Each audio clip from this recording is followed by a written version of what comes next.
Conversando sobre o Evangelho. Quero pedir que todos peguem suas Bíblias nessa noite. Nas nossas reflexões de domingo, nós temos falado sobre o Evangelho.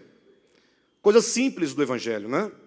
Estamos falando sobre os fundamentos do Evangelho, coisas que são básicas, porém são fundamentais para que se tenha uma vida cristã saudável, para que de fato nós venhamos a alcançar aquilo que o Evangelho nos propõe, que é a salvação das nossas almas, plenamente para a glória de Deus.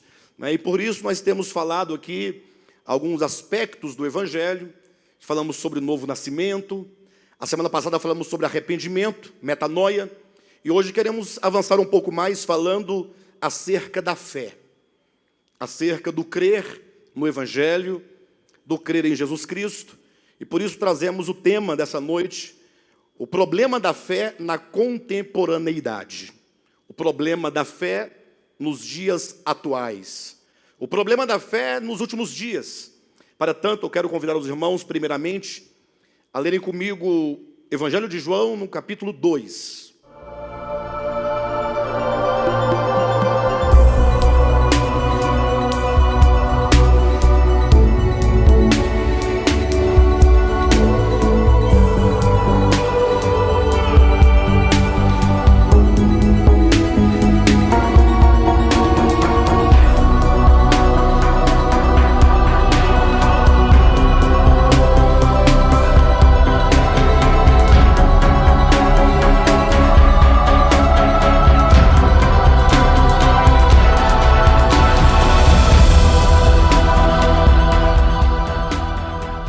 Evangelho de João, capítulo 2, nós vamos ler os versículos 23, 24 e 25, os três últimos versículos deste capítulo, para abrirmos a reflexão dessa noite acerca da fé nestes últimos dias. Diz assim o texto sagrado: estando ele em Jerusalém durante a festa da Páscoa, muitos, vendo os sinais que ele fazia, creram no seu nome. Mas o próprio Jesus não se confiava a eles, porque os conhecia a todos, e não precisava de alguém que lhes desse testemunho a respeito do homem, porque ele mesmo sabia o que era a natureza humana. Queridos, texto interessante, porque esse texto, ele contextualiza o assunto do crer em Cristo dentro de uma experiência prática. Jesus ali pregando em Jerusalém, pregando o Evangelho. Veja que o pregador era o próprio Cristo, não era eu, nem um outro pregador, mas o próprio semeador, o próprio Filho do Homem, o próprio Verbo encarnado, pregando e ensinando a palavra de Deus, e sobretudo realizando sinais e maravilhas. Então João, ele registrou aqui no seu Evangelho, no seu livro, dizendo que muitos durante a Páscoa, vendo os sinais que ele realizava, creram nele. Observe vocês que João, ele registra um fato que ele observa, né? João estava ali, ele viu Jesus pregando, ele viu Jesus ensinando, ele viu Jesus realizando milagres, e ele viu, portanto, a manifestação daqueles que estavam ali presentes, de maneira que muitos se manifestavam crendo no nome de Jesus. Ou seja, certo que João, ele só pode ver o exterior, né? O que ele pode relatar é aquilo que ele observa, e portanto ele viu que muitas pessoas se manifestavam positivamente frente aos milagres de Cristo, frente à pessoa de Cristo, frente às obras de Cristo, frente à mensagem de Cristo, reagiam positivamente como quem exerce fé no nome dele. Entretanto, Jesus, vindo semelhantemente as pessoas manifestarem-se positivamente com um ato exterior de fé, diz assim, olha, mas o próprio Jesus não se confiava a eles. Aí eu pergunto, Jesus não se confiava a quem? A eles. Mas quem são eles aqui? Aqueles que se manifestavam crendo no nome dele. Ora, mas como assim? Jesus, vendo as pessoas crerem no seu nome, Jesus não se confiava a eles? Veja que Jesus, diferentemente de João e de qualquer um de nós, é aquele que olha o coração. É aquele que olha o profundo da alma humana. olha a mente do homem, o coração do homem, e por essa razão é dito, mas o próprio Jesus não se confiava a eles, porque os conhecia a todos, e não precisava de que ninguém ou de que alguém lhe desse testemunho a respeito do homem, porque ele mesmo sabia o que era a natureza humana. Queridos, esse texto, ele nos traz a uma reflexão, e eu creio que todos nós devemos pensar acerca de nós mesmos, porque é dito que Jesus, vendo as pessoas crerem nele, por conhecer a natureza humana, por conhecer o coração do homem, Jesus então não se confiava a essas pessoas. Em outras palavras, até que ponto a fé que nós manifestamos, até que ponto a fé que você tem, a fé que eu tenho, a fé que o cristianismo prega, ensina e supostamente vive, até que ponto essa fé é a verdadeira fé proposta pelo Evangelho. Quando eu digo se é uma verdadeira fé, é porque nós vivemos um problema histórico acerca da fé. Se nós olharmos desde os primórdios da história da igreja, os primórdios da igreja, portanto, vamos buscar ali imediatamente o 3º e 4º século da era cristã, nós vemos historicamente um problema tomar de conta de todo o mundo. Isso porque, vamos pensar comigo, Jesus Cristo veio, se encarnou, pregou a mensagem do Evangelho, deixou ali os seus apóstolos, juntamente com os seus discípulos, com outros discípulos, e ali começou a igreja de Jesus Cristo no 1º século. O 1º século foi uma bênção. O Evangelho sendo pregado, muitas pessoas crendo no Evangelho, sendo batizadas e aderindo às fileiras dos salvos, ou às fileiras dos crentes em Jesus Cristo, daqueles que receberam o Evangelho. Entretanto, depois do 2º século, houve uma grande perseguição da igreja. 3º século, quando então entra ali no 4º século, por volta do ano 325 da era cristã, nós vemos um problema da fé cultural. O que é a fé cultural? Foi quando Constantino, ele supostamente teria se convertido a Jesus Cristo. Na verdade, o seu intuito era ganhar o poder da igreja, o poder eclesiástico, porque tendo ele o poder secular, o poder temporal, o poder como imperador romano e o poder do povo, da igreja, porque a igreja crescia muito naquele tempo, ele poderia então assim manter em pé o seu império que já estava já sendo destruído, pouco a pouco já estava caindo o Império Romano. Então, quando ele finge se converter ao Evangelho, logo ele implanta o cristianismo, por ele criado, cristianismo não enquanto a igreja de Jesus Cristo, não enquanto o Evangelho pregado, mas enquanto uma religião oficial, enquanto uma religião institucionalizada. Ele coloca o cristianismo como sendo a religião oficial do Império Romano. Daqui para frente, todos eram convocados a adotarem o cristianismo como religião oficial. Daí para frente, agora, bastava que a pessoa fosse romana, ou tivesse por nacionalidade o ser romano, pronto, ele já estava ali, já nascia dentro de um regime, dentro daqueles dogmas, dentro daqueles ensinamentos.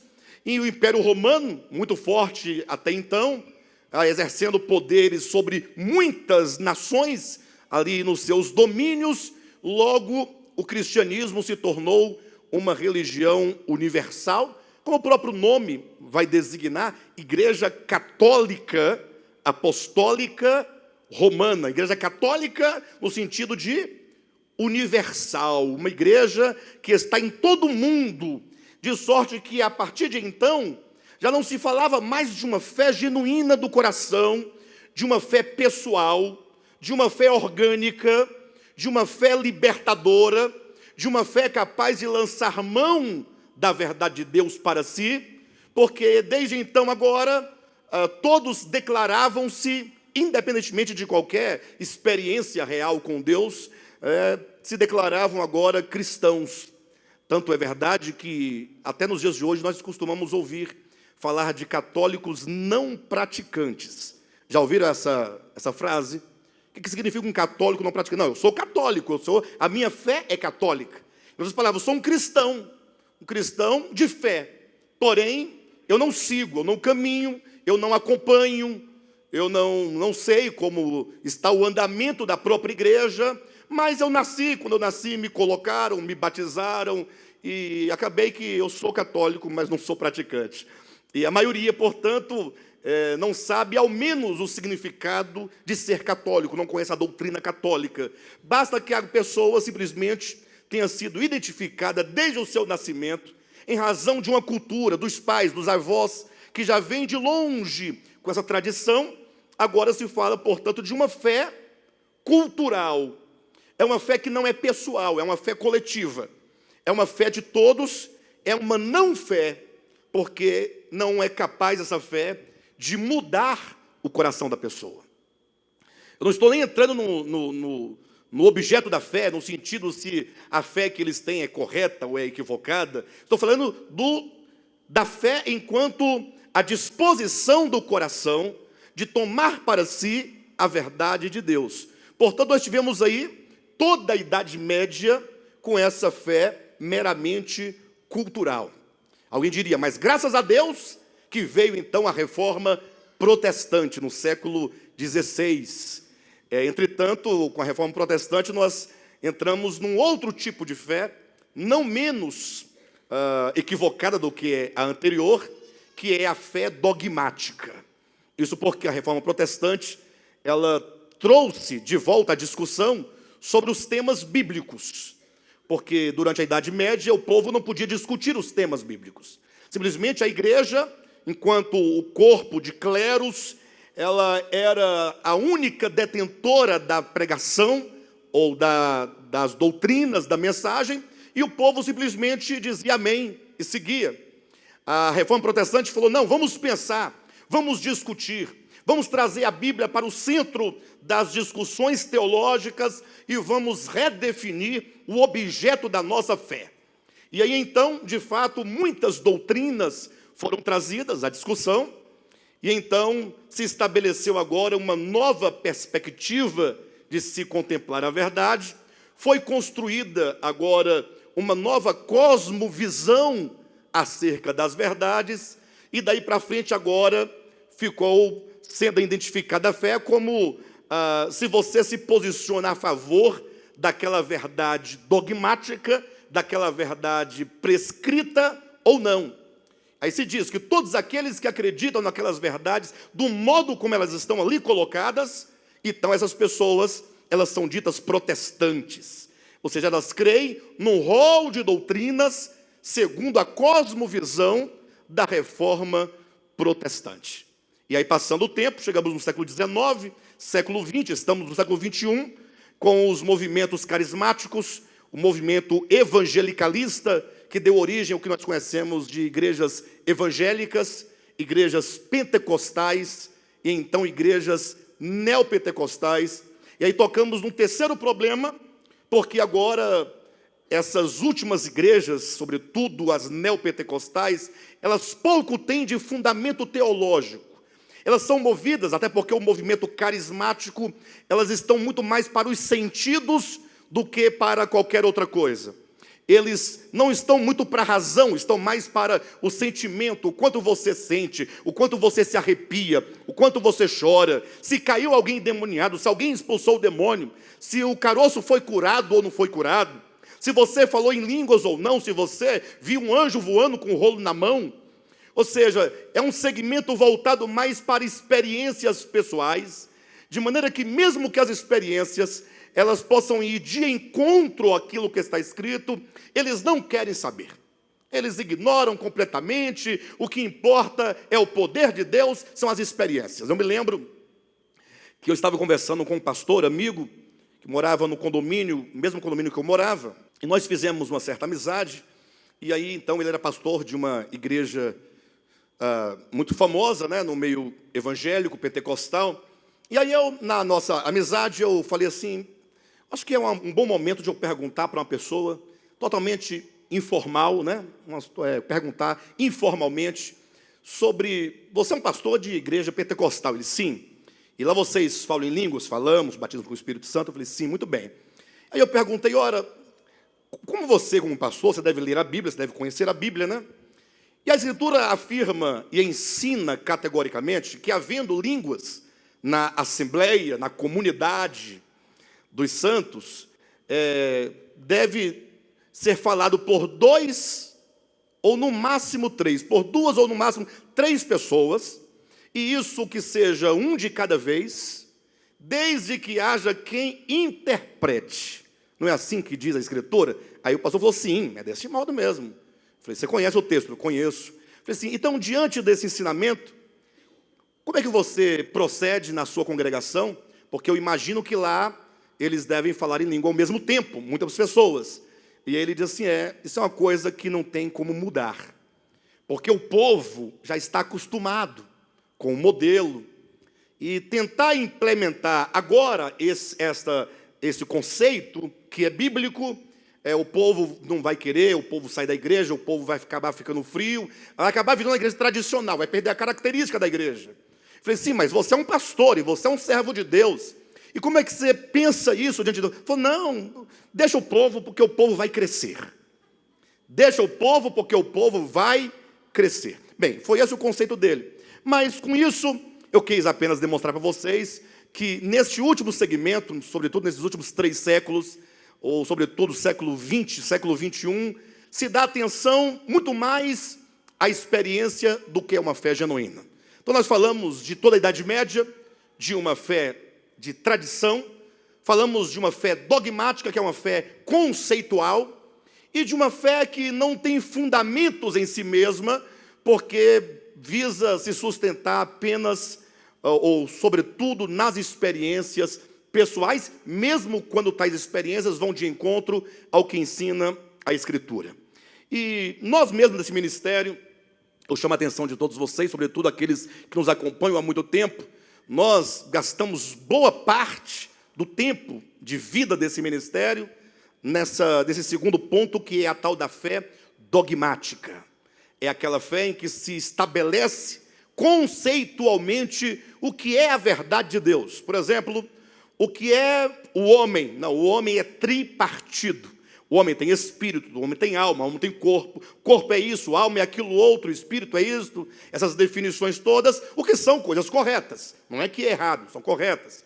Como será a segunda vinda de Cristo? Não, a segunda vinda de Cristo se dará dentro de um processo em que haverá, digamos, o princípio das dores, depois a grande tribulação, e depois vem a segunda vinda de Cristo visível, mas tem um arrebatamento no meio da grande tribulação, mas também tem um outro arrebatamento que se dará por ocasião da sexta trombeta. Aí faz toda uma escatologia muito bonita, uma fé dogmática escatológica, de modo então que as pessoas que iam vendo a consistência do ensinamento iam aderindo aos conceitos, a ponto de então estabelecer, digamos, um manual de teologia ou um manual de doutrinas corretas.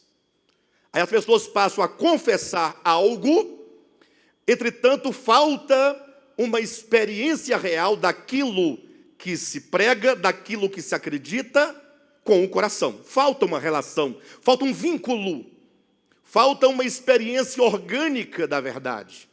De sorte, então, que por mais que a fé dogmática, ela tenha a sua razão de ser, acredito que ela faz parte de um processo na compreensão, mas até aí nós ainda não conseguimos tocar naquilo que a Escritura chama de fé. Isso é porque eu imagino que, a despeito de o quanto nós cremos em doutrinas verdadeiras, é possível que muitos de nós ainda não nos sentimos ou não nos percebemos, à luz da Escritura, como verdadeiros crentes em Jesus Cristo, com uma fé orgânica do coração. Eu sei que vão dizer que a fé é um dom de Deus, vão defender, né? Começa a estabelecer logo uma doutrina, né? A doutrina da fé. Primeiro, a doutrina é um dom de Deus. Aí, desdobramento desse tópico. Sendo um dom de Deus, Deus dá a sua fé àqueles que são eleitos e predestinados. Continua o desdobramento, ponto 1.2. A fé, se é dos eleitos, não é de todos. Portanto, nem todos têm a fé que é de Jesus Cristo. Aí se faz ali aquela teologia sobre a fé. Um estudo profundo, um assunto fundamentado, argumentado. Mas a questão é, e a fé do coração? Será que É preciso que nós tenhamos toda essa teologia para poder ter uma fé genuína? Ou será que nós estamos confundindo a fé objetiva enquanto as verdades estabelecidas? Essa fé é uma fé comum, é a fé que foi ensinada pelos apóstolos. Nós estamos confundindo com a fé do coração. Porque faltando a fé do coração, o que vai acontecer? Seremos nós cristãos indulgentes, cristãos negligentes, cristãos fracos, cristãos anêmicos, cristãos que diante da verdade estabelecida dogmaticamente, com os seus fundamentos, nos sentimos incapazes de proceder segundo aquilo em que dizemos que nós cremos. Por isso que nós vemos hoje em dia, abundantemente, em todos os lugares, inclusive no nosso ministério, uma indisposição em relação à verdade que dizemos crer. Confessamos, brigamos, discutimos, perdemos amigos, perdemos pessoas, nos dividimos, ficamos todos fracionados, igrejas que se acabam, que se multiplicam, tudo por causa de uma discussão de se é deste modo ou daquele modo. Mas nos falta o essencial, nos falta a tolerância, nos falta o amor que suporta, o amor que permanece com paciência, aguardando o momento de que as mudanças vão surgir. Ou seja, em nome de tantas verdades tradicionais ou dogmáticas, olhando para a história, o que nós vemos? Olhe para a história da igreja e o que eles chamam de fé é, na verdade, uma manifestação de puro egoísmo. Toda divisão, ela é egoísta. Não existe divisão por amor. Vamos nos dividir, não podemos caminhar, porque nós nos amamos muito. Não tem isso. Toda discussão teológica chega a um ponto que diz, olha, você vai para a direita, que eu vou para a esquerda, porque não temos como conviver. Não temos como continuar.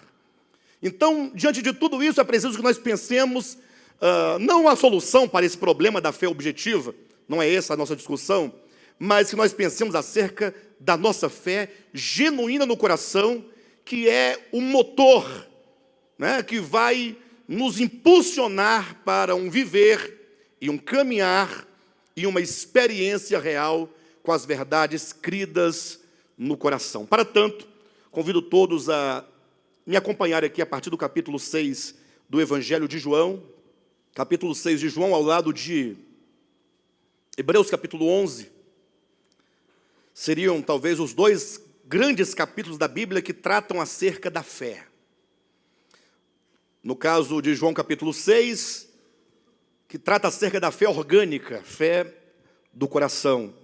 Vocês sabem o contexto em que ocorreu aqui essas palavras, capítulo 6, eu vou fazer menção a partir do versículo 22, lendo, entretanto, alguns versículos aqui, outros ali, né? Mas veja comigo o que diz capítulo 6, a partir do 22, eu vou ler até o 28, tá? No dia seguinte, a multidão que ficara do outro lado do mar, notou que ali não havia senão um pequeno barco e que Jesus não embarcara nele com seus discípulos, tendo estes partido sós. Entretanto, outros barquinhos chegaram de Tiberíades, perto do lugar onde comeram o pão, tendo o Senhor dado graças. Quando, pois, viu a multidão que Jesus não estava ali, nem os seus discípulos, tomaram os barcos e partiram para Cafarnaum, à sua procura. E tendo-o encontrado no outro lado do mar, lhe perguntaram, mestre, quando chegastes aqui? Respondeu-lhe Jesus, em verdade, eu vos digo, vós me procurais não porque vistes sinais, mas porque comestes dos pães e vos fartastes. Trabalhai não pela comida que perece, mas pela que subsiste para a vida eterna, a qual o Filho do Homem vos dará, porque Deus, o Pai, o confirmou com o seu selo. Dirigindo-se, pois, a ele, perguntando, que faremos para realizar as obras de Deus? Mais um versículo 29. Respondeu-lhe Jesus, a obra de Deus é esta, que creiais naquele que por ele foi enviado. Então, os irmãos, observem em nome de Jesus. Jesus havia multiplicado os pães numa tarde, a multidão estava faminta, e não havia como alimentar a tantas pessoas, e havia ali um garotinho que tinha um cestinho com 5 pães e 2 peixes. Jesus, então, tomando aqueles pães, ele multiplica os pães e os peixes. Jesus, ele alimenta uma multidão de 5.000 homens, sem contar as mulheres e as crianças. E depois que todos comeram dos pães, diz ainda que sobraram 12 cestos cheios de pães. Que maravilha para a multidão. A multidão ouviu Jesus Cristo e agora se alimentou, comeu o pão que o garotinho trazia, um pãozinho que a sua mãe tinha feito, quem sabe, com os peixinhos ali que havia pescado. Entretanto, Jesus despede as multidões, e Jesus então parte para o outro lado do mar. Quando no dia seguinte a multidão procura Cristo procura Jesus Cristo novamente, querendo saber onde ele estava, descobriram que Jesus não estava mais ali, e ela vai atrás de Cristo. E observe vocês que quando uma multidão se desperta bem cedo da manhã, e vai à procura de Cristo e não o encontrando, atravessa o mar para encontrá-lo, deve ter algum problema aí. Deve ter algum problema. Porque onde já se viu multidões e multidões acordando de madrugada para ver a Cristo e ouvir a Cristo, e não o encontrando ainda, caminhar quilômetros, atravessando inclusive um mar para encontrá-lo. Encontrando do outro lado, diz a Escritura, que eles disseram: Senhor, quando chegaste aqui?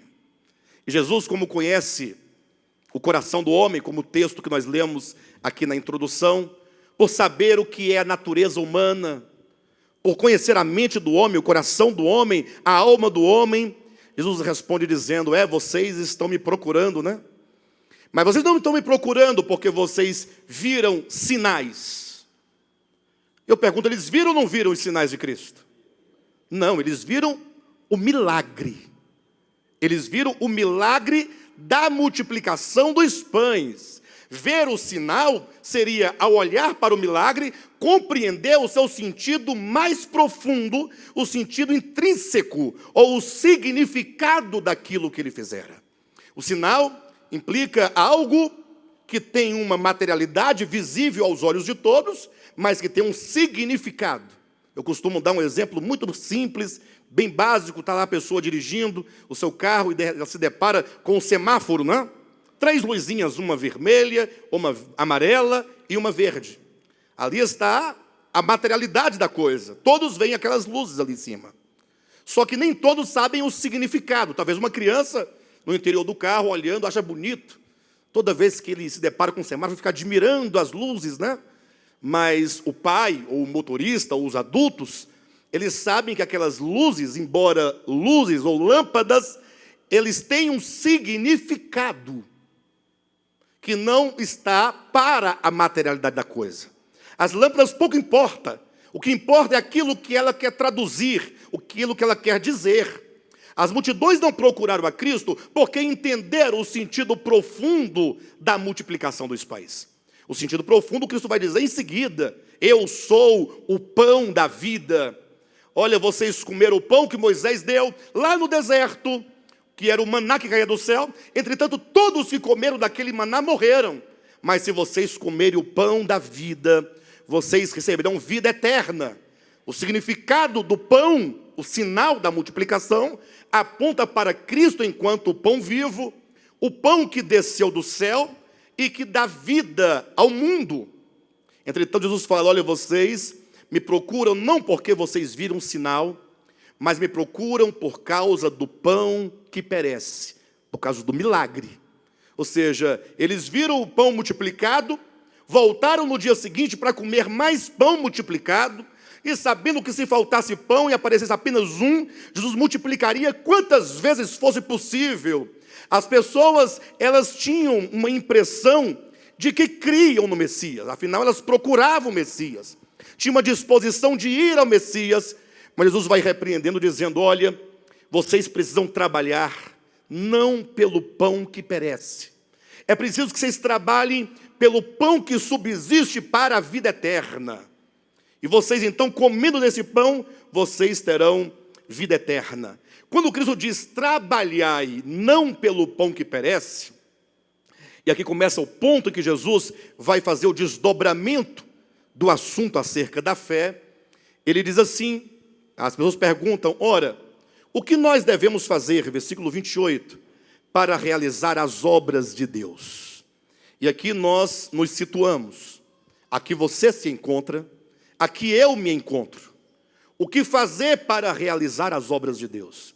Eu acredito que todos que aqui estão, os que estão em casa assistindo, os que assistirão posteriormente pelo nosso canal no YouTube, todos nós desejamos fazer as obras de Deus. Seria aqui uma tolice minha eu perguntar, quem aqui deseja fazer a obra de Deus? Olha, se aqui estamos, de alguma maneira nós queremos entender o significado de Deus, o significado da obra de Deus, nós nos dispomos para esta obra de Deus. E Jesus responde, entretanto, dizendo, olha, a obra de Deus é esta, dois pontos, versículo 29. A obra de Deus é esta. Ele vai sinalizar, ele vai apontar para a obra de Deus, e, portanto, todos quantos queiram fazer a obra de Deus, realizar as obras de Deus, precisam atentar para esse detalhe. Infelizmente, faço aqui um breve comentário, o cristianismo, ele perdeu essa essência da obra de Deus. Hoje em dia se fala muito sobre a obra de Deus, se fala muito em fazer a obra de Deus, e as pessoas entendem que fazer a obra de Deus é fazer alguma coisa para Deus.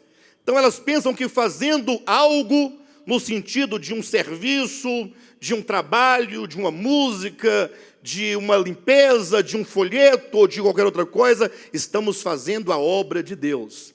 Devemos entender primeiramente que a obra é de Deus, portanto quem está trabalhando é Ele. A obra é de Deus, é Ele quem está trabalhando. Lembra das palavras de Jesus em João capítulo 5, versículo 19? O meu Pai trabalha até agora e eu trabalho também. A obra de Deus é a obra, primeiramente, de criação do homem, ou de todas as coisas, estamos falando do homem, e agora uma obra de redenção, uma obra de salvação, não uma mera salvação espaço-temporal. Nós temos que redefinir a nossa visão quanto a isso, porque se diz que se você aceitar a Jesus, você já não vai mais para o inferno, você vai para o céu. E quando você morrer, você não vai para o inferno, você vai para o céu. E as pessoas então têm essa expectativa de salvação. Eu não vou para o inferno. Um dia, quanto ao tempo, um dia, quando eu morrer, ou quando Jesus voltar, eu não vou, questão de espaço, para o inferno, eu vou para o céu. E aí os crentes têm esse desejo de irem para o céu, de irem para a glória, de irem para um planeta distante. É uma fuga desta vida, tentando fugir da sua existência. Eu já vi muitas vezes pessoas com profundos problemas de todas as ordens, e porque estão sofrendo nas suas circunstâncias, falam, Jesus, volta logo para nos levar para o céu, para eu sair desse problema em que eu estou. E não sabem que a obra de Deus, embora haja esses aspectos escatológicos de futuro, mas a obra de Deus, ela consiste em algo que acontece dentro do homem. Não existe salvação fora do homem. Sim, é verdade, Cristo ao morrer na cruz, ali ele cumpriu a obra de redenção em favor dos pecadores. Então existe nele o perdão de pecados. O perdão de pecados está nele, não está em outro lugar. O perdão de pecados não é uma doutrina que você encontra registrada, não é um documento assinado, carimbado no cartório. Não, o perdão de pecados se encontra nele, como diz, no qual temos a redenção, o perdão de pecados. Portanto, só se experimenta o perdão de pecados aqueles que vão a ele e agora se põem nele e se une a ele organicamente. Por isso que o evangelho, ao ser pregado, ele, juntamente com a mensagem da salvação, é dito, aquele que crer e for batizado. Alguns começam a discutir agora o batismo, se é por imersão, se é por aspersão, se é no rio, se é numa lagoa, se tem que ser no Rio Jordão, se pode ser com um balde de água sobre a cabeça. Aí vão discutir os méritos, mas o batismo em água salva ou não salva? Vejam que sempre pendem para as questões teológicas e se esquecem que a própria Escritura ensina que aqueles que foram batizados em Cristo se uniram a Cristo na sua morte e na sua ressurreição. Portanto, o batismo, antes de ser qualquer coisa relacionada à água, ou a tanque, ou a rio, ou a piscina, diz respeito à união da pessoa com Cristo. É uma questão de identificação, de coração, de consciência, de alma, de mente, do ser. Estar unido a Cristo na sua morte, na sua ressurreição. Veja que a salvação não é algo que se oferece enquanto você acredita nisto. Tanto é que a gente ouve constantemente, pessoas falam acerca da morte de Jesus, e ela tem que fazer toda uma dramatização da morte. E olha que há grandes oradores, que fazem belos sermões e desenvolvem aquela história com tanta convicção e com tanto drama que as pessoas ficam ali nas suas cadeiras com dó de Jesus, com pena de Jesus. E aí ele começa a descrever quando cravaram-lhe na cabeça a coroa de espinhos. A pessoa chega a sentir na cabeça.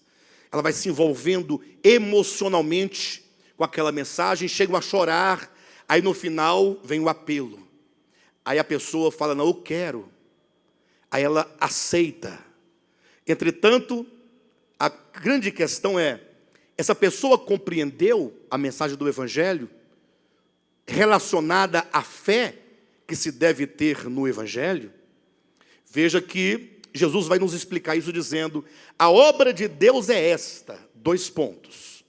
A obra de Deus é esta, 2 pontos. Em outras palavras, não há o que se interpretar aqui.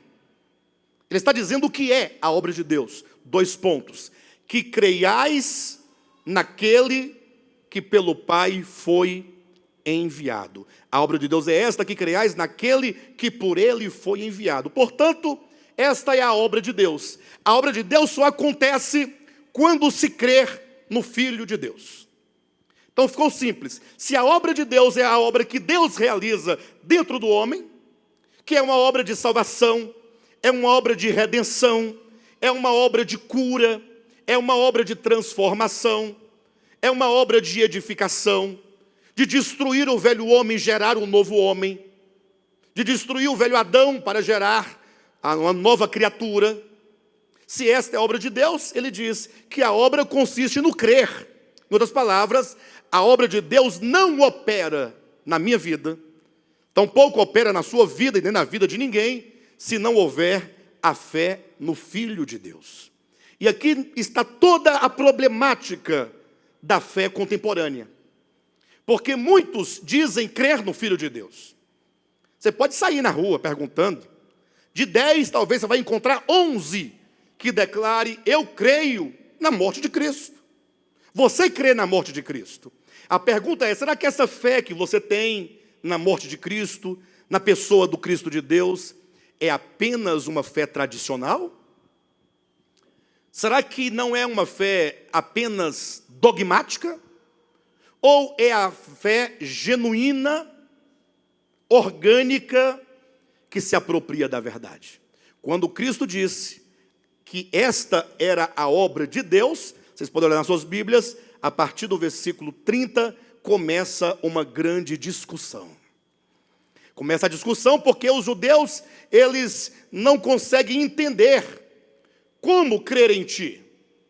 Olha o que eles queriam. O que você faz para que nós creiamos em ti? Você vai fazer algum milagre, algum prodígio? Porque nós cremos em Moisés, porque Moisés nos deu o pão do céu.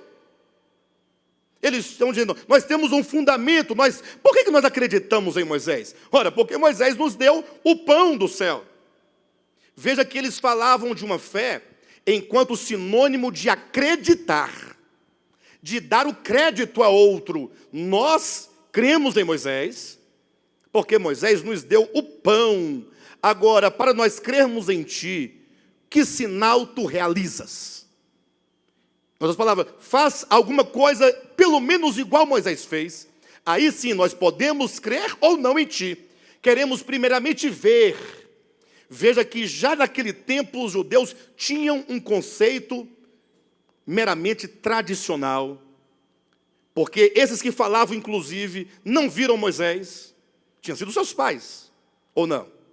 Esses mesmos que falavam não comeram do pão que Moisés deu, eles simplesmente guardavam a tradição que um diz para o outro: um dia Moisés no deserto deu maná para o povo comer, e aquilo sustentava a pseudo-fé que eles tinham em Moisés, ou no Deus de Moisés, ou na escritura hebraica.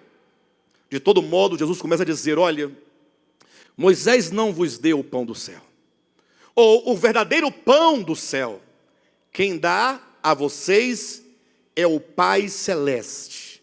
Este sim é o que dá o verdadeiro pão, e eu sou o pão da vida que desceu do céu. Cristo se apresenta como pão, o pão vivo para as pessoas. E você tem que agora perguntar, ao ler a Escritura, cuidado para você não ir lendo e esquecendo de conectar um ponto ao outro, porque primeiro ele disse, vamos lá, a obra de Deus é esta, que creiais. O assunto é a obra de Deus, é o que Deus realiza no homem, e essa obra se realiza por meio da fé no Filho de Deus. Portanto, a fé é fundamental para que essa obra aconteça. Agora, de repente, vem o assunto do pão. Jesus diz: eu sou o pão vivo que desceu do céu. Jesus se coloca na figura de um alimento.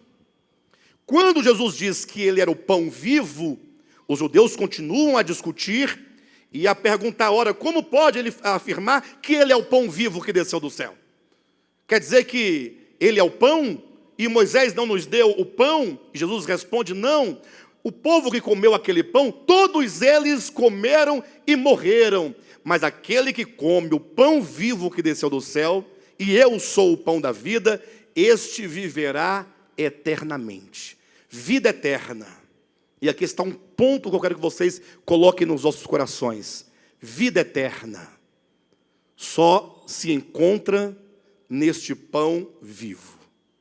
Não existe outra maneira de se obter vida eterna.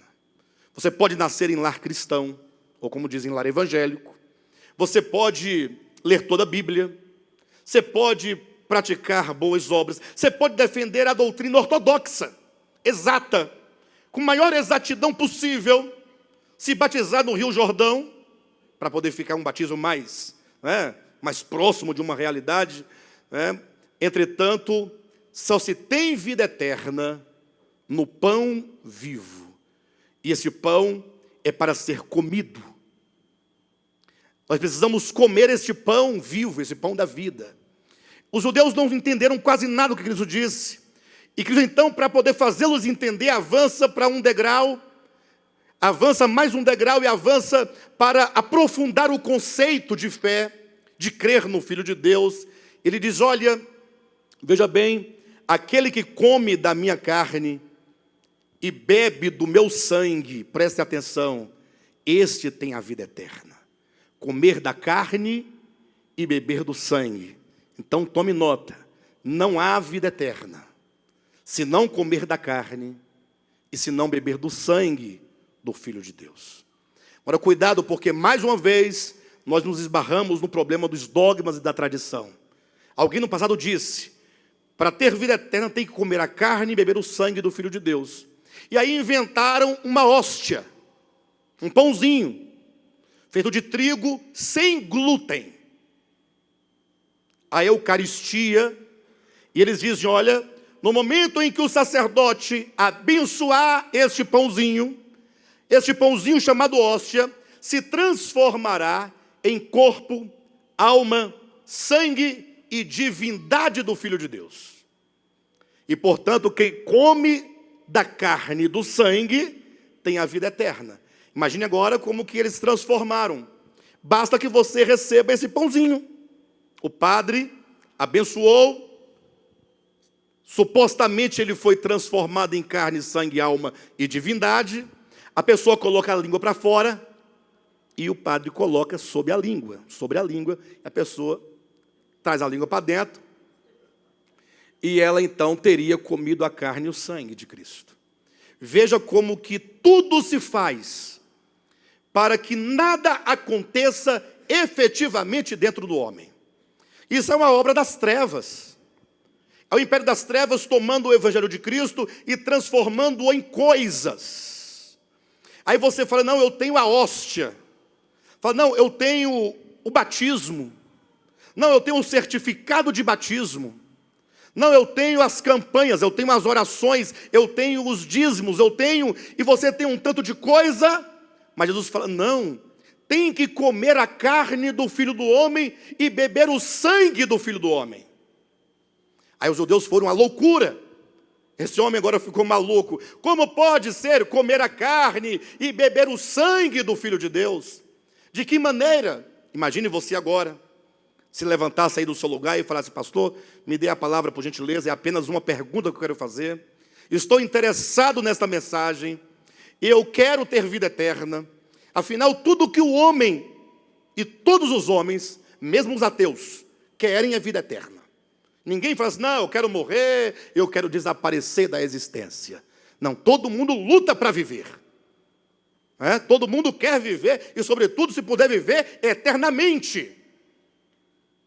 E a pessoa pergunta, tudo bem, eu estou interessado, eu quero viver eternamente, eu quero a vida eterna. Agora, se a condição para se obter vida eterna é comer a carne do Filho de Deus e beber o seu sangue, me ensine então como eu posso comer a carne e como eu posso beber o sangue de Jesus. De outra sorte, nós teríamos apenas uma doutrina na qual se estabelece categoricamente dizendo, só se obtém vida eterna se comer a carne e beber o sangue de Cristo, e a esta verdade se opõem todas quantas oferecem salvação que não seja por meio da carne e do sangue de Jesus. Ponto. Você fala assim, eu acredito nisso, tomei para mim. Querem ver uma coisa? Quantos aqui acreditam que comer a carne e beber o sangue de Cristo tem vida eterna? Quantos? 6 pessoas a 8 pessoas, né? Muito bem, já é alguma coisa, né? Até porque não tem como falar o contrário, porque está escrito. Jesus disse, quem come da minha carne e bebe do meu sangue, esse tem vida eterna e eu o ressuscitarei no último dia. Está aí. E eu prego esse texto há muito tempo.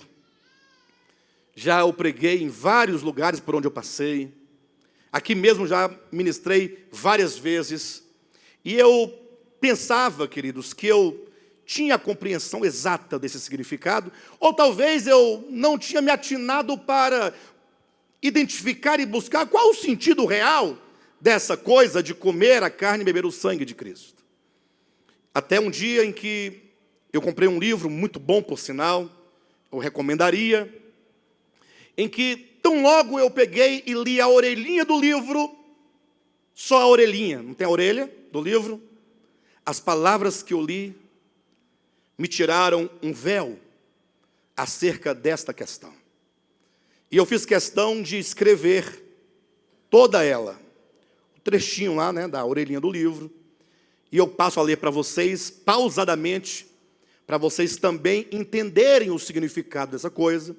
Lógico que no finalzinho eu fiz uma paráfrase, alterando do autor para Cristo, mas vocês vão entender. Eu peço a atenção de todos, porque é um momento importante para se entender o comer a carne de Cristo e o beber o sangue de Cristo.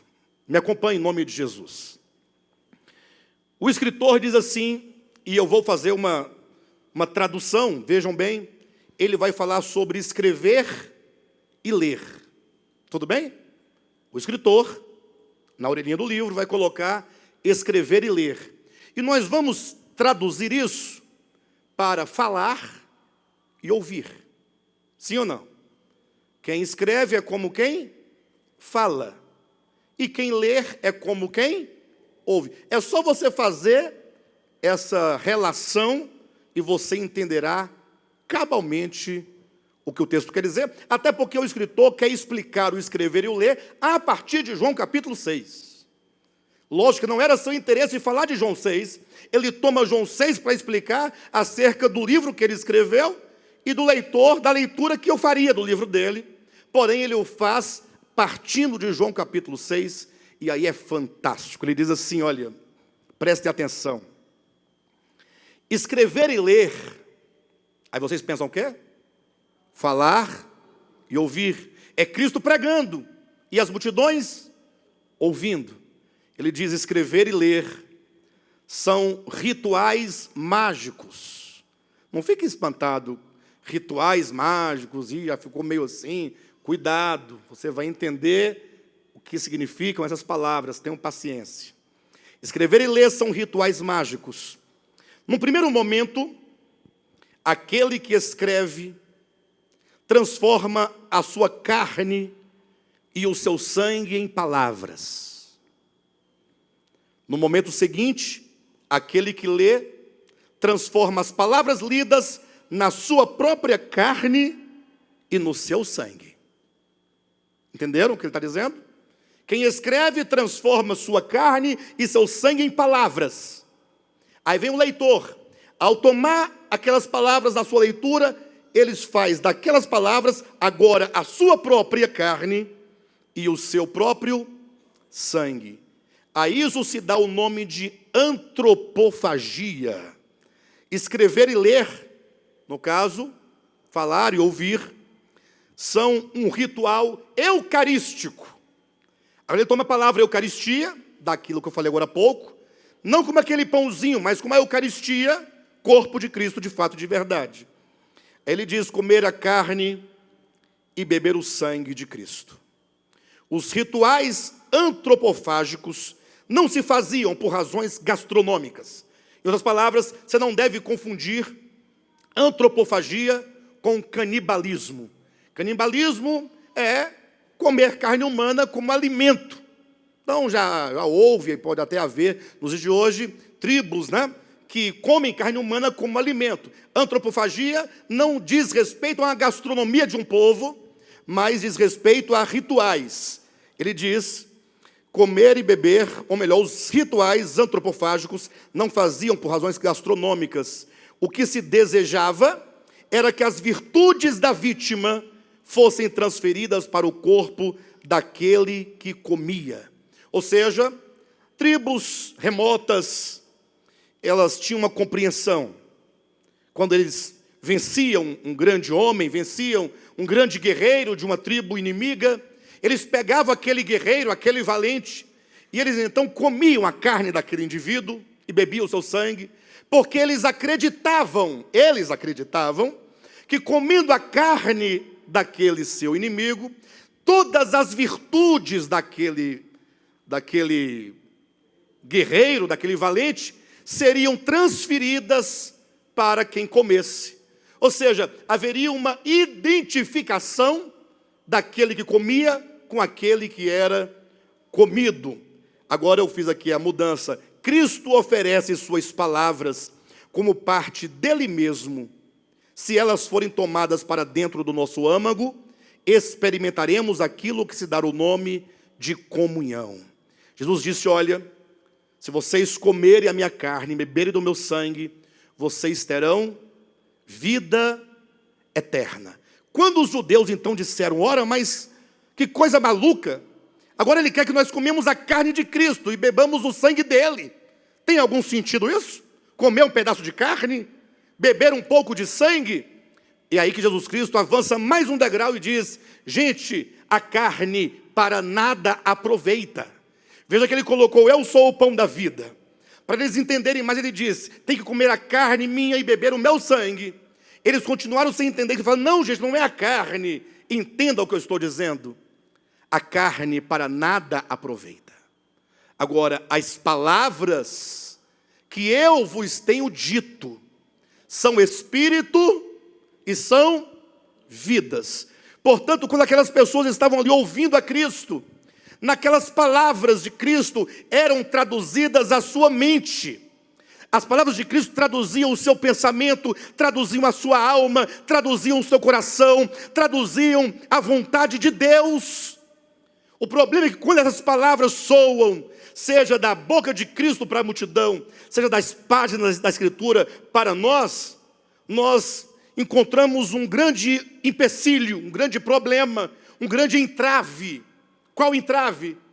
O entrave de que nós temos uma consciência e um coração totalmente forjado pelo curso deste mundo.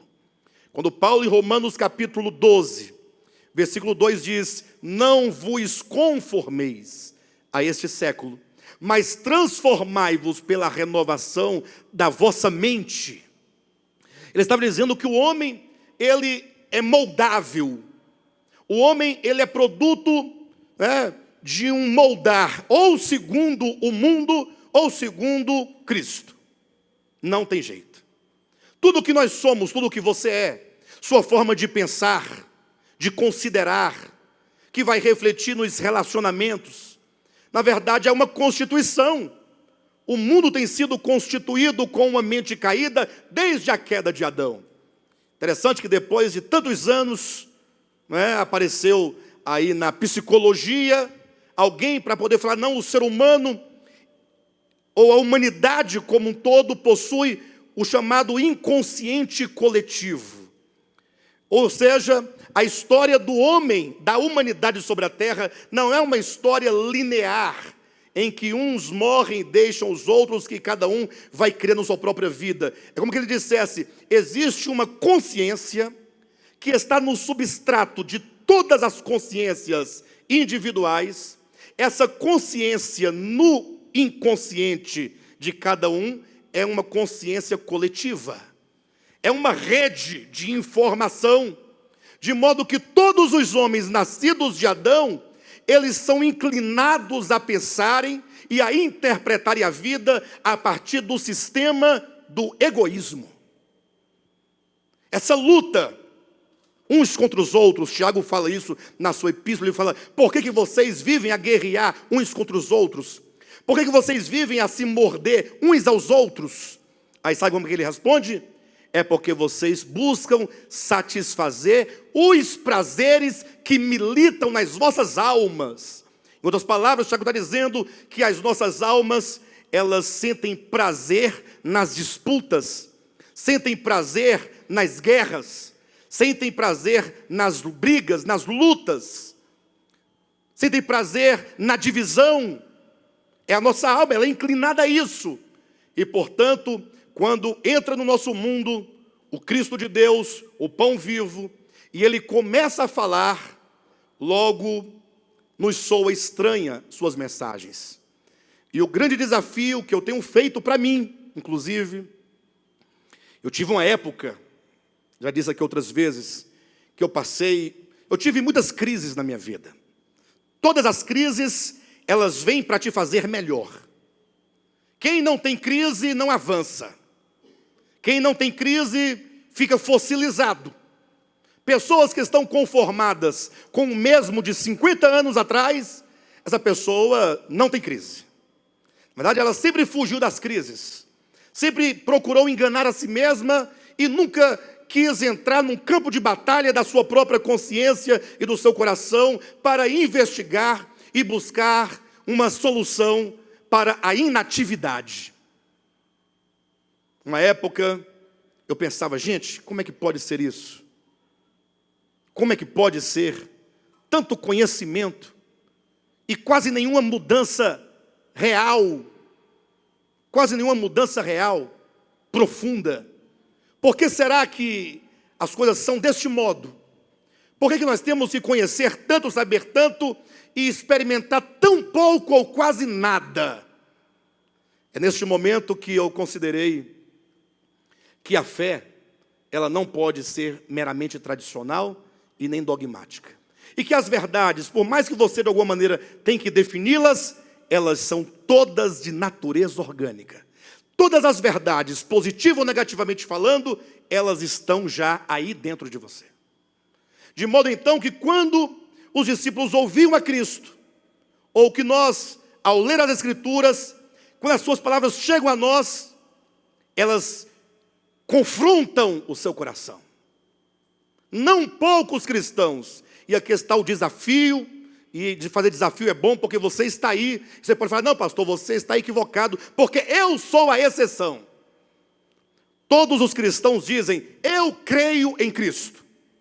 E todos dizem, eu tenho a verdade de Cristo. E todos dizem e lutam para defender a sua verdade acerca de Cristo. E é lógico, e fazer um sermão como esse aqui é muito fácil. Porque é só falar, né?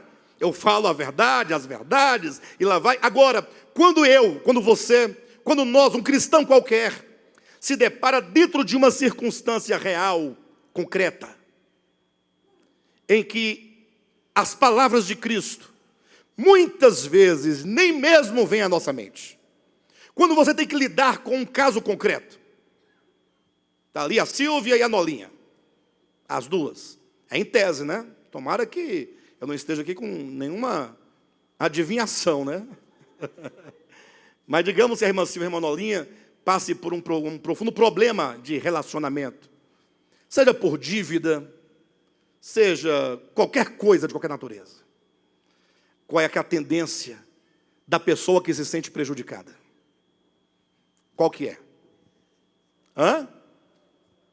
A tendência natural. Se afastar, falar mal e, sobretudo, buscar os seus direitos. Para que existe polícia? Para prender vagabundo. Não é assim? Inclusive, eu me recordo, um tempo atrás, muito distante, tivemos problemas aqui no nosso ministério, de membro, né? E eu via pessoas se manifestando, não, vamos chamar a polícia agora. Falei, o que é isso? Espera aí.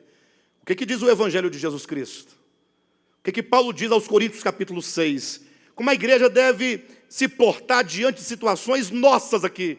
Ele fala, não há ninguém que possa julgar uma causa dentre vocês que vão julgar os anjos e o mundo. Então, logo alguém vem e fala, Silvia, o que fala, Nolinha, pelo amor de Deus, você deve voltar à outra face. O quanto que essa palavra de Cristo, e é dele, nos é estranha dentro de uma situação real. Ela não nos serve. Irmãos, quando eu falo isso, eu não estou falando de vocês, nem do outro. Estou falando de todos nós. Todos nós. Nós temos que pensar até que ponto, de fato, ao ouvir Cristo falar, eu estou tomando as palavras dele para dentro de mim, para que elas se tornem vida dentro de mim, para que elas constituam a minha mente e o meu coração. Você não pode afirmar que você crer em qualquer coisa que não faça parte de você. Qualquer coisa que eu declare crer, se aquilo que eu digo que eu creio não faz parte de mim, não se tornou minha carne e o meu sangue, se não houve eucaristia, se não houve identificação, se não há comunhão, então eu não creio, é mentira. Você tem uma fé dogmática, uma fé tradicional, você tem uma fé, como diz Tiago, uma fé morta, uma fé mecânica. É por isso que o cristianismo, ele funciona como uma grande engrenagem. Tudo funciona muito bem dentro do cristianismo, mas é tudo mecânico, não tem vida. Tem que ter os governos, as autoridades, os cargos, tem que haver a punição. Tudo é medido de acordo com o manual. O que reza o manual? Aí vão ao manual para saber como vai tratar aquela situação. Falta o que Paulo diz, os afetos de misericórdia, os entranhados afetos de misericórdia. Portanto, não se pode dizer que se crer em algo, se aquilo em que nós cremos não faz parte organicamente dentro de nós. Comer a carne de Cristo, presta atenção, implica você receber, porque ele diz, as minhas palavras são espírito e são vida. Ele diz, a carne para nada aproveita. Se ele diz que para ter vida tem que comer a carne e beber o sangue, e ele diz que a carne para nada aproveita, mas para ter vida tem que comer a carne, e ele diz, as minhas palavras são espírito e são vida, eu entendo que comer a carne é comer, é receber as palavras. Cristo entra num mundo caído, num mundo moldado de acordo com a consciência de Adão caído, e ele diz, olha, as palavras do meu Pai são estas. As palavras que traduzem o coração de Deus, a vontade de Deus. E aí ele passa a falar o Evangelho. E aí o desafio é que cada um de vocês, cada um de nós, leia e releia os 4 evangelhos. Ler Mateus, capítulo 1, capítulo 2, capítulo 3, capítulo 4. Não procurando picuinha, não, mas procurando ouvir o que o Filho de Deus está dizendo. Interessante como que João, ele começa o capítulo 1 da sua epístola. Quem já observou isso? João fala assim, olhem para mim. Ele diz, o que era desde o princípio. Está apontando para o Cristo de Deus. O que temos visto com os nossos próprios olhos, o que temos ouvido com os nossos próprios ouvidos, e o que as nossas próprias mãos apalparam com respeito ao verbo da vida, porque o verbo se fez carne, a vida se fez carne, e nós a temos visto e dela damos testemunho, e nós agora compartilhamos aquilo que nós ouvimos, que nós vimos, que nós contemplamos, que nós tocamos, nós compartilhamos com vocês para que a nossa alegria seja completa. Aí ele começa o versículo 5 assim, e a mensagem que da parte dele temos ouvido é esta, 2 pontos. Preste atenção, em nome de Jesus. Ele está dizendo assim, olha, eu, João, eu vi com estes meus olhos o verbo da vida. Ele está dizendo, eu toquei o Cristo de Deus quando se fez carne. Eu toquei com estas mãos. E eu ouvi o que ele disse com estes ouvidos. Vocês não viram, vocês não contemplaram, vocês não apalparam. Eu ouvi, toquei, apalpei, contemplei. Agora eu vou compartilhar com vocês o que eu ouvi da parte dele, para que vocês tenham alegria e comunhão conosco. Vocês querem saber qual é a palavra dele? Vocês querem saber qual é a palavra dele? Deus é luz, e nele não há treva nenhuma. Esta é a mensagem que Jesus disse. Não há outra mensagem. Estão ouvindo? Qual é a mensagem que Jesus falou? Deus é luz e nele não há treva. E eu pergunto aos irmãos, vocês já viram essa fala de Cristo nos evangelhos? Jesus dizendo, olha, Deus é luz e nele não há treva nenhuma. Vocês já leram isso nos evangelhos? Eu nunca li. Não? E como é que João está dizendo que o que ouvimos da parte dele é isto? Nele, Deus é luz e nele não há treva nenhuma. Quando João, eu me referi agora há pouco ao evangelho, mas é a primeira epístola de João, ele começa a fazer o desdobramento de Deus é luz e não haver nele nenhuma treva. Todo o restante da epístola, os 5 capítulos, é para demonstrar que as trevas estão para o ódio, que as trevas estão para a mentira, que as trevas está para o homicídio, que as trevas está para ver o irmão com necessidade e não lhe estender a mão, e que a luz está para a vida, para o amor, para a misericórdia, para o estender a mão, para o compartilhar. Em outras palavras, João diz, olha, tudo que nós ouvimos está relacionado ao que é luz e ao que é treva. Em outras palavras, tudo aquilo em que eu creio é aquilo que está dentro de mim, e é aquilo que me move e me leva a viver e a me relacionar com as pessoas. Prestem atenção, o modo como nós nos relacionamos com todas as pessoas, na sua casa, no seu trabalho, no trânsito, na faculdade, com a sua vizinhança, com seus colegas de trabalho, com seus familiares, o modo como nós vivemos manifesta aquilo que nós somos e, portanto, aquilo que está constituído e, portanto, aquilo em que nós cremos. Não, pastor, às vezes, não, nós agimos de acordo com o que somos. Quando Jesus disse, a obra de Deus é que creiais no Filho do Homem, e crer nele é pegar as suas palavras e comer e digeri-las e recebê-las para dentro de você, para que as palavras de Cristo sejam metabolizadas, e sejam constituídas, que forjem a sua consciência, que forjem o seu coração, que forjem a sua alma, sua mente, suas vontades, suas emoções, para que você seja a palavra que você crê.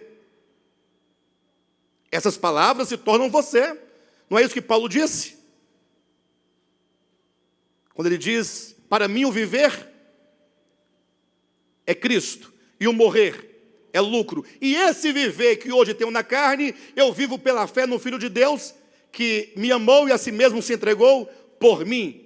Logo, já não sou eu quem vive, mas Cristo vive.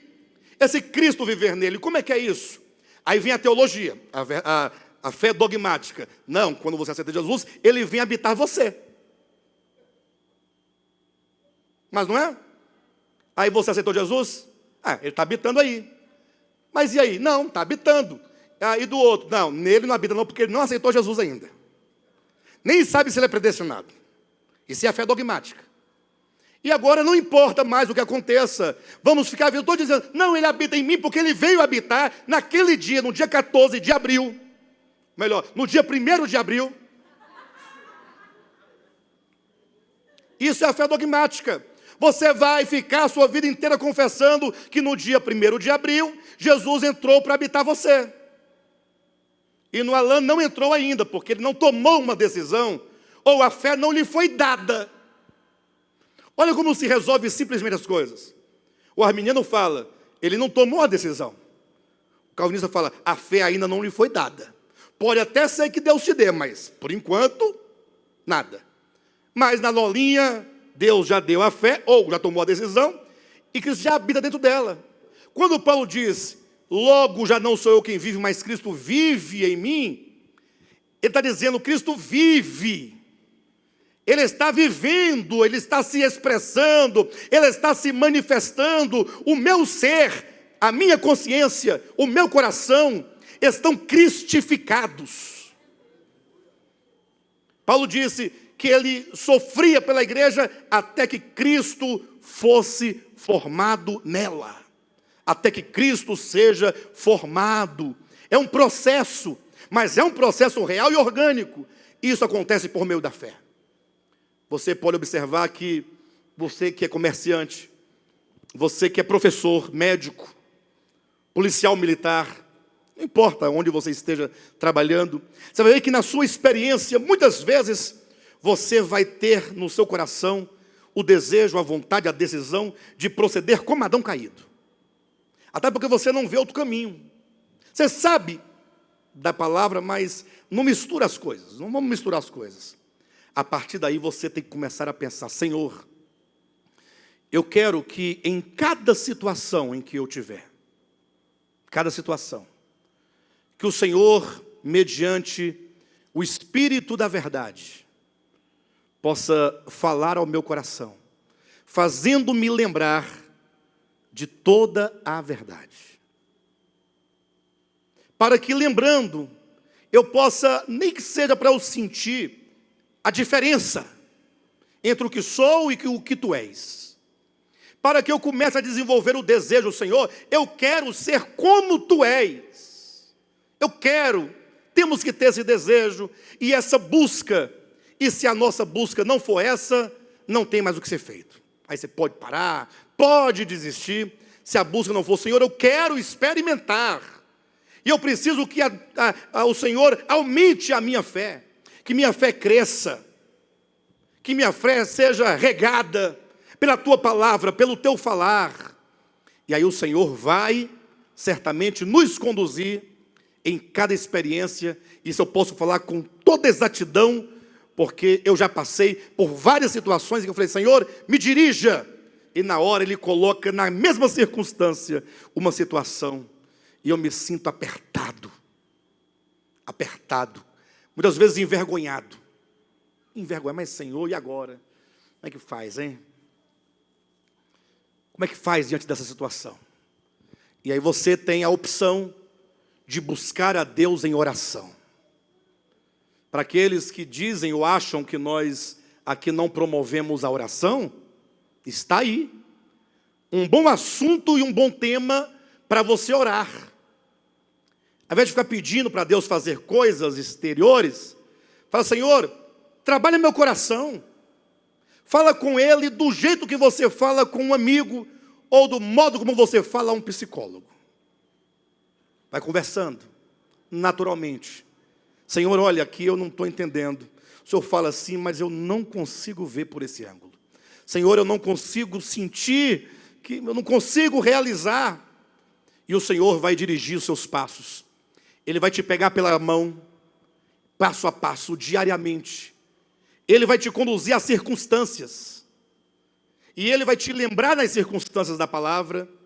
E você então vai poder orar. E ter uma vida de oração contínua. Uma vida de oração diária. De dependência constante. E Ele vai alterar o seu coração. Eu tenho plena convicção. Eu escrevi uma frase que diz: o crer em Cristo é o abrir da consciência para o amor, do qual Ele é a expressão exata. Crer em Cristo não é meramente dizer eu concordo. Ele morreu por mim, é verdade. Ele ressuscitou de fato. Não basta dizer isso. Você tem que entender qual é o significado da cruz e falar: eu quero isto para a minha vida. Querem ver uma coisa? Quantos aqui creem que Cristo foi crucificado? Amém? Crer no Cristo crucificado significa não acreditar que há 2000 anos Ele foi crucificado. De acordo com o conceito bíblico, crer no crucificado é você dizer para si mesmo, para a sua alma, para o mundo, para todos, sobretudo para você: não existe salvação sem a cruz. Quantos quiserem ser salvos, deverão passar por ela. Crer na cruz de Cristo é passar pela cruz. E quando você passar pela cruz, ela vai destruir tudo o que você é. Todos os conceitos, todas as ideologias, todo o pensamento, tudo o que você é, será destruído pela cruz, para que ao passar por ela, novos conceitos, novo pensamento, novamente sejam forjados dentro de você em ressurreição. Então é preciso que nós busquemos isso, entendamos que o crer está para a comunhão. O crer está para a associação. O crer está para a união. Daí nós temos que rever muita coisa que nós falamos. Querem ver uma coisa? Tem quem acredite mais no arrebatamento do que os crentes evangélicos? Mas o que eles querem fazer? Eles querem que Deus tire daqui e leve para lá. Quantos querem ser arrebatados no coração? Ter um coração assentado nos lugares celestiais. Veja como são as coisas. Querem ver uma coisa? Esse ministério falou muito e fala muito de reinar com o Senhor, né? Até me recordo de uma pessoa que estava numa crise conjugal tremenda. Jogava ferro, panela, faca, tudo que tinha na frente jogava no marido e vice-versa, era uma confusão. Vixe, pensou numa confusão. Aí eu falei assim: mas e aí, vocês vão ficar vivendo assim? Como é que é? Falou: não, eu não vou me divorciar porque eu quero reinar com o Senhor. Porque se eu me divorciar, eu não vou reinar. Então, eu não vou me divorciar porque eu quero reinar com o Senhor. Vocês estão rindo, mas isso demonstra claramente o nosso conceito de que desde que eu não assine o papel do divórcio, não assino, vou reinar. Reinar é assinar ou não assinar. Ó. Aí vai ter um outro problema. E eu não faço apologia para nada, eu só estou citando exemplos do modo como nós refletimos. Aí o fulano de tal se divorcia. Esse falou: não, eu prefiro viver o inferno amanhã do que hoje. Vou assinar o divórcio. É para ir para o inferno? Eu vou amanhã, mas hoje não. Eu vivo o céu hoje, mas não vou viver 2 infernos. Não. Assina e vai. Aí divorciou. Aí o que não divorciou porque vai reinar, e está vivendo um inferno na casa, todo dia é um MMA, todo dia. Aí o que não divorcia fica assim, aquele que divorciou não vai reinar. Porque assinou o papel e assumiu que não tinha como viver naquela situação. Bem, isso não importa, eu não estou fazendo apologia, não estou ensinando que devo ou não devo divorciar, não é isso. Eu estou apenas demonstrando como que os nossos conceitos são. Só vão reinar com Cristo aqueles que reinam em vida. Reinarão em vida. Ou seja, o que é reinar com Cristo? É chegar lá, pega um cetro, está aqui uma cadeira para você sentar, qualquer coisa, você mete o sarrafo na cabeça do povo que conserta. Não, reinar é exercer domínio. E que domínio maior do que exercer, dominar sobre a carne, sobre o ego, sobre si mesmo, lógico. Olha que reino maior. Eu quero reinar sobre 10 cidades. Não, comece reinando sobre as paixões. Então nós temos que rever o nosso conceito sobre muita coisa. Eu creio nisto. Qual o significado intrínseco e profundo, como que essa verdade faz ou não faz parte da minha alma, do meu ser.